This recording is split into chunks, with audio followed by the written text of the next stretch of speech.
Hey listeners, my name is Kelly Givens, and I'm one of the producers behind Crosswalk the Devotional. I wanted to let you know about a new podcast we've created. It's called How to Study the Bible, and it's hosted by Nicole Eunice, a writer, speaker, and Bible teacher with a real passion to help Christians understand and apply the Bible to their everyday lives. I think that there are a lot of us out there, myself included, who really want to study the Bible but just have no idea where to start or how to make sense of what we're reading. What we may not realize is that we've somehow missed out on some pretty fundamental, basic tools and skills, which once we have them, can really help us begin to interpret and understand what God is saying through His Word. If you feel like that describes you, we would love for you to check out this podcast. You can find it by searching How to Study the Bible in your favorite podcast app or by going to lifeaudio.com. We'll also have a link to it in the show notes. Check it out and let us know what you think.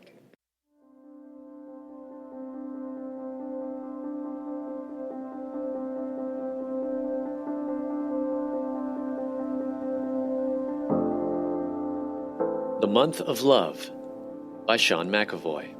Read by Jason Brown. Today's verse comes from Ephesians 5:25. Husbands, go all out in your love for your wives, exactly as Christ did for the church, a love marked by giving, not getting. For once in my marriage, I really did something right. My wife's name is Valerie, Val for short, so she's always held Valentine's Day in even higher esteem than most women.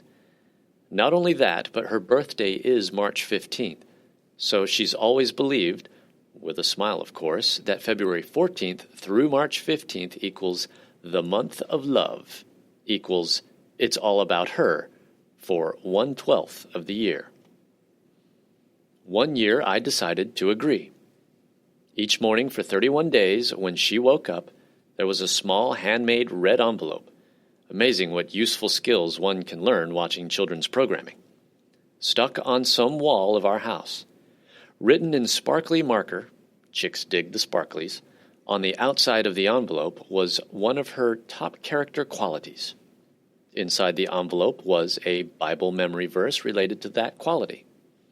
Embedded in the memory verse was a clue to where a small hidden gift could be found in or around our home. I just thought this could be a little nice way to tell her I love her. Boy, was I short-sighted. I could have bought her the Taj Mahal and she wouldn't have appreciated it more, been more thoroughly impressed. He went to Jared? No way. He went to PBS and Hobby Lobby with a detour to Walmart. But already, Val is considering how to pass this story down to our grandchildren. She says I will never top myself.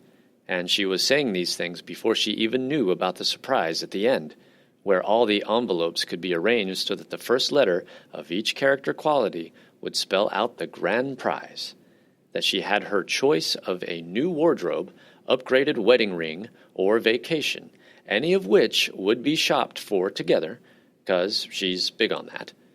And even so, she never took me up on the grand prize. I can't say I wasn't a little bit disappointed, but she was definitely exercising the wisdom of foresight. And anyway, to her, the biggest gift had already been received. Valerie thinks this took me ages to dream up and hours to prepare, but it took me about 10 minutes per day, plus a weekly trip to the store to stock up on a few minor gifts.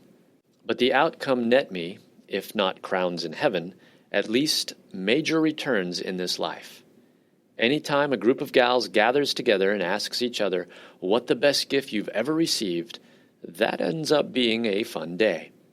Several times during the month of love itself, I was told to take an evening to myself and go see a movie. And I learned something I thought I already knew. Diamonds aren't a girl's best friend. Her husband is, even if he even shows a rhinestone's worth of interest in her. Not every wife speaks the same love language.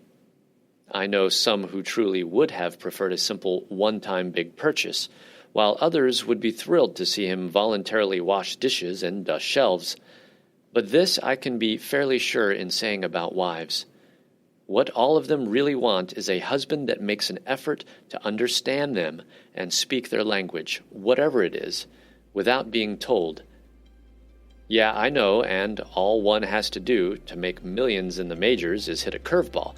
But unlike the major leagues, in marriage, most of the time simply making the effort is appreciated. Intersecting Faith and Life. If you haven't already, read the 5 love languages with your spouse.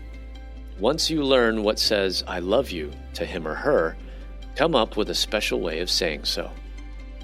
For further reading, try Hebrews 13:4. Hey listeners, thanks for joining us for the Crosswalk.com devotional podcast. To get all of our episodes straight to your phone during the week, subscribe to this podcast on iTunes or wherever you listen to podcasts.